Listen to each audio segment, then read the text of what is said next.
नई दिल्ली प्रधानमंत्री आवास के नजदीक धरने पर बैठे पंजाब के पूर्व मुख्यमंत्री चरणजीत सिंह चन्नी को पुलिस ने हिरासत में लिया।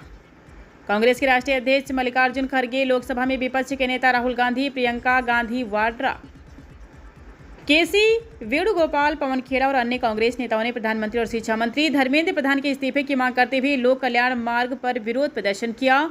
कांग्रेस सेवा दल के कार्यकर्ता जंतर मंतर पर खाना पानी बांट रहे हैं। पीएम मोदी के आवास 7 रेस कोर्स धरने पर राहुल गांधी और प्रियंका गांधी। दिल्ली पुलिस के जवानों का सोमवार को हुए छात्रों के प्रदर्शन के दौरान पत्थर फेंकते हुए वीडियो आया सामने। मौजूदा दौर में देश के लोकतांत्रिक इतिहास में संभवतः यह पहला मौका है जब पीएम आवास पर नेता प्रतिपक्ष धरने पर हैं। पेपर लीक और युवाओं पर लाठीचार्ज के विषय पर चर्चा कराने की मांग लोकसभा स्पीकर ओम बिरला ने खारिज कर दी थी। कांग्रेस के नेताओं का कहना है कि ठीक है, आप सदन में रोक सकते हैं, लेकिन सड़क पर तो नहीं। मौजूदा दौर में देश के लोकतांत्रिक इतिहास में संभवतः यह पहला मौका है जब पीएम आवास पर नेता प्रतिपक्ष धरने पर हैं। पेपर लीक और युवाओं पर लाठीचार्ज के विषय पर चर्चा कराने की मांग लोकसभा स्पीकर ओम बिरला ने खारिज कर दी थी। कांग्रेस के नेताओं का कहना है कि ठीक है, आप सदन में रोक सकते हैं, लेकिन सड़क पर तो नहीं। दिल्ली में जिस तरह कल छात्रों को मारा पीटा गया, वो हम बर्दाश्त नहीं करेंगे। हम युवाओं के साथ हो रहे अन्याय से निपटने के लिए ये प्रदर्शन कर रहे हैं। राजीव शुक्ला, केंद्रीय मंत्री जितेंद्र सिंह लोक कल्याण मार्ग पहुंचे और यहां कांग्रेस के चले विरोध प्रदर्शन को लेकर लोकसभा में विपक्ष के नेता राहुल गांधी से बात की। नेशनलिस्ट कांग्रेस पार्टी एनसीपी के प्रमुख शरद पवार जंतर मंतर पर विरोध प्रदर्शन स्थल पर पहुंचे। नेशनलिस्ट कांग्रेस पार्टी एनसीपी के प्रमुख शरद पवार जंतर मंतर पर विरोध प्रदर्शन स्थल पर पहुंचे। संवाददाता अभिषेक दुबे की खास रिपोर्ट। नाम का भैया, ये मुंबई महाराष्ट्र से है। इसका नाम ये अनुज रावत है। इन्होंने बोला है कि खाना जो कोई जंतर मंतर पे भूखा व्यक्ति है उसे आप ले जाके दे सकते हो। वो ऑनलाइन पे कर दिया पैसा। बोला जो जिसका जरूरत है, भूख लगा है, वो खाना खा सकते हैं, उसे आप डोनेट करते हो। अरे वाह, बहुत बढ़िया भैया। एकदम हमारे क्या है भाई का नाम? भाई का नाम अनुज रावत है। बहुत बढ़िया अनुज भाई, बहुत बढ़िया, thank you so much. Video में भी बनाते हैं। लेकर जो कहा है कि कड़ी से कड़ी जो है, जो भी इसमें जो मामले में क्या कहेंगे? पकड़े गए हैं उनको इतनी कड़ी, बड़े से बड़ा वकील रख के कड़ी से कड़ी सजा दी जाए कि आने वाले भविष्य में कोई भी आप जरूरत ना करे इस भारत में बच्चों के भविष्य के साथ खेलें या नीट अखबार को लीक करने की ताकत रखें। और जल्द से जल्द सजा लाने की भी उन्होंने पूरा ये बात की कि कोशिश करेंगे कि जल्द से जल्द उनको सजा मिले। एक बहुत बड़ा संदेशा आने वाले भविष्य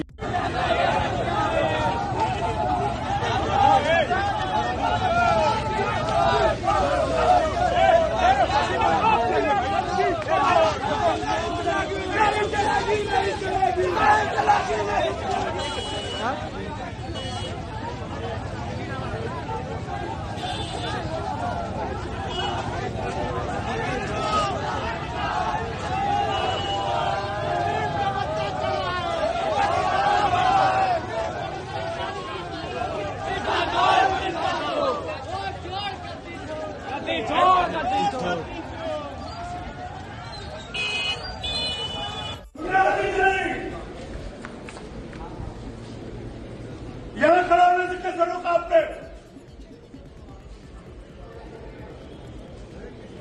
यह भारतीय जनता पार्टी का साधन नहीं है, यह हम सबका साधन है। यहाँ गुंडागर्दी के खिलाफ नारा लगाएंगे। यहाँ क्यों रोक दिया आपने?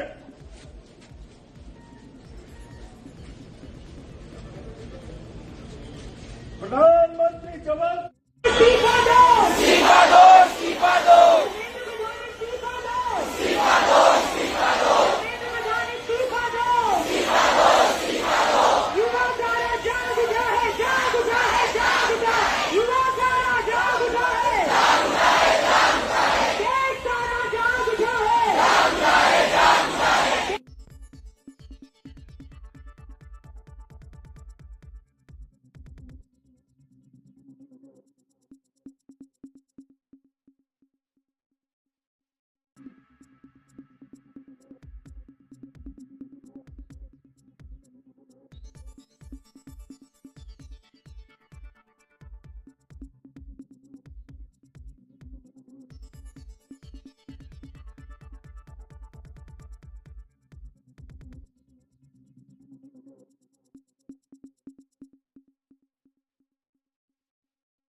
हुआ है और टीयर गैसेस छोड़े हैं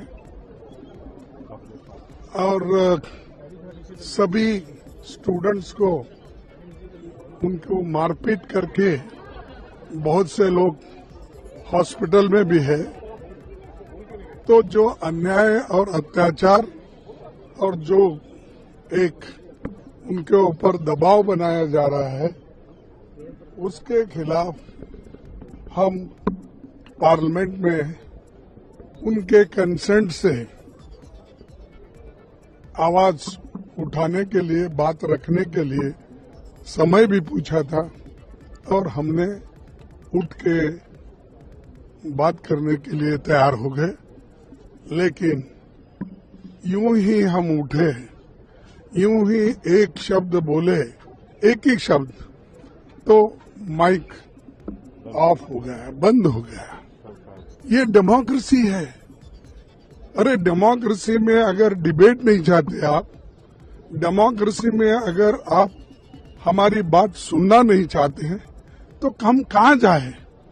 और वो भी स्टूडेंट्स, लाखों स्टूडेंट्स बाहर से आए हैं, हर कोने कोने से आकर अपने बात को रखने के लिए वो कोशिश कर रहे हैं।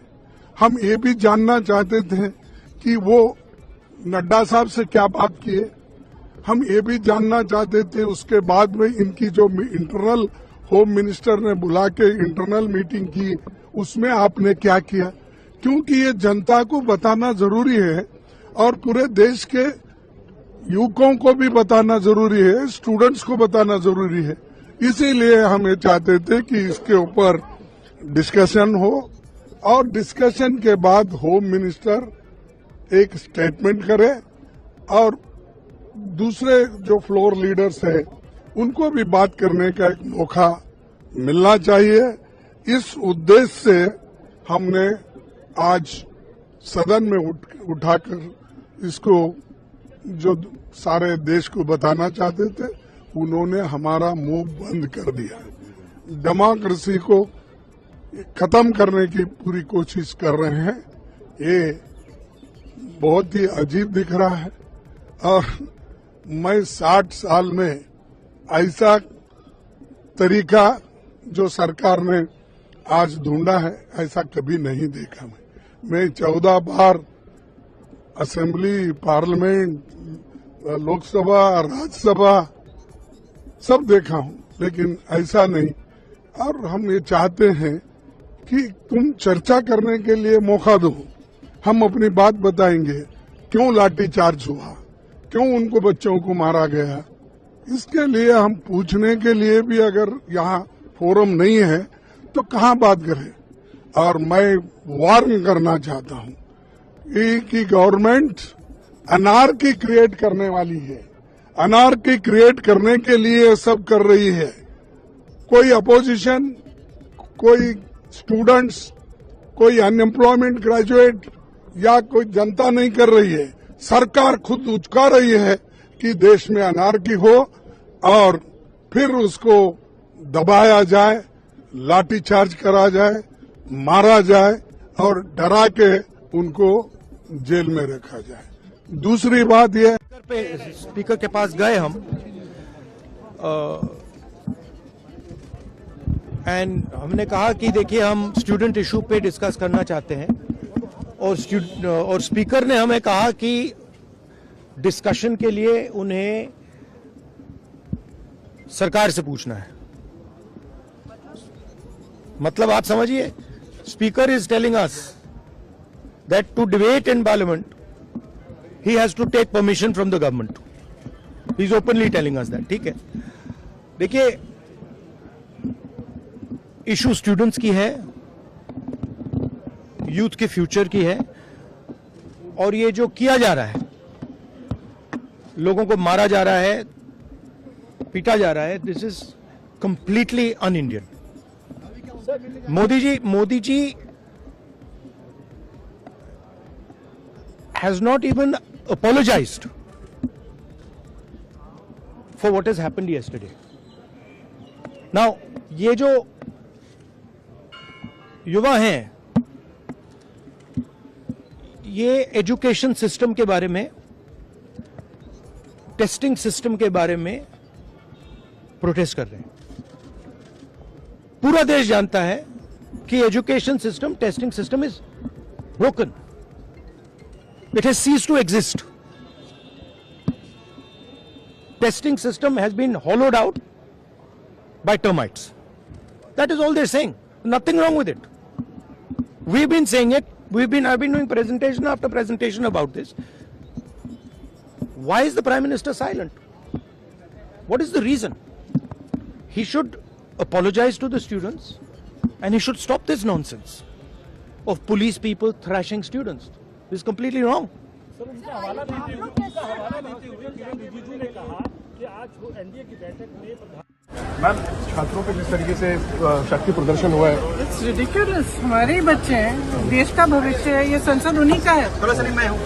किसी की जागीर नहीं है. अरे यार कुछ मतलब जेन्युइन समस्या है. हम सब, राहुल जी कितने समय से इस समस्या को रेज कर रहे हैं, इसके बारे में बात कर रहे हैं.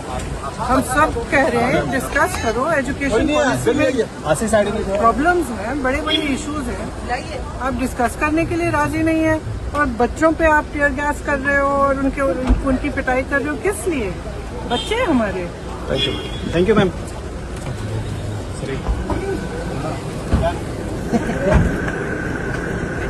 तब शुभ नामे जागे, तब शुभ आशीष मांगे, गाए सब जय गाथा, जन गण मंगल दायक जय हे, भारत भाग्य विधाता, जय हे, जय हे, जय हे, जय जय जय जय हे.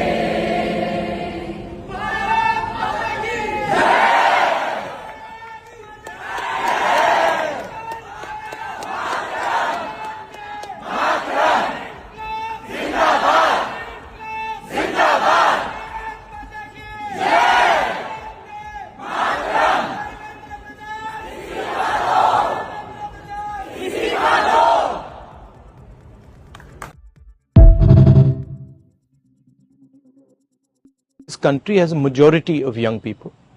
Prime Minister Modi is the most anti-youth Prime Minister India has ever had. The boys and girls who are walking the streets of Delhi are not criminals. They are demanding their rights. Their rights are to have an education system that respects them, to have an education system that is fair, to have an education system that is working. There's absolutely nothing wrong in what they're doing, and it's disgusting what the government is doing and what the police is doing. This is absolutely no way to behave. Tear gassing students, lathi charging students is not democratic. It's not India's way, and it is not the way this should be done. They have legitimate demands. The Prime Minister should accept these demands and do something about it. Everybody is sick and tired of the way our education system is running. Everybody is sick and tired of how the RSS has captured our education system and how all our institutions are being run by one organization. This is a natural response that the young people of India are making, and it should be respected. We've been raising this issue not for weeks or months. We've been raising it for years. There's a fundamental problem, and Modi disrespects all the young people of this country. All they believe in is asatya and hinsa, which are the anti-Indian principles. Thank you. यहाँ खड़ा होने से कैसे रोका आपने? ये Bharatiya Janata party का साधन नहीं है. यह हम सबका साधन है. यहाँ गुंडागर्दी के खिलाफ नारा लगाएंगे. यहाँ तो रोक दिया आपने.